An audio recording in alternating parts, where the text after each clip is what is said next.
Chers collègues, cet article 4, en fait, il nous inquiète. Il y a deux dispositions dedans. D'abord, la réduction des délais de recours contre les autorisations d'urbanisme.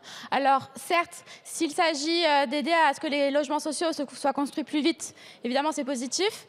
D'autant qu'on a plus de 12 millions de personnes, rappelons-le, qui ont du mal à se loger, notamment à cause de loyers trop chers. Et si on devait répondre en vérité à la demande de tous celles et ceux qui réclament d'avoir un logement social, réellement social, eh bien, il faudrait en construire 1 million. Donc, c'est vous dire à quel point on est en retard et à quel point on est pour une construction rapide.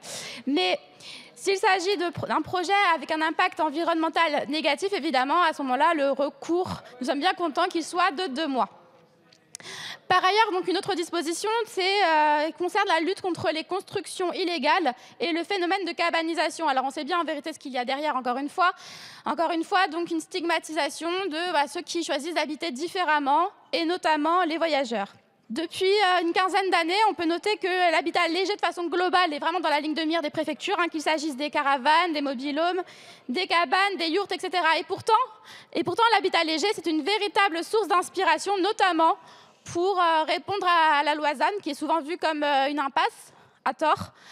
Et donc l'habitat léger pourrait être en réalité, au contraire, une véritable source d'inspiration pour pouvoir répondre à cette nécessité écologique. De façon globale, moi, ce qui m'inquiète aussi, c'est que de voir que, encore une fois, donc on est dans la répression au lieu de traiter le problème à la source. Je rappelle notamment que pour les voyageurs, par exemple, eh bien, ils n'ont pas assez d'aires d'accueil et que 80% de celles qui existent sont extrêmement polluées. Donc il faudrait déjà commencer peut-être par cela.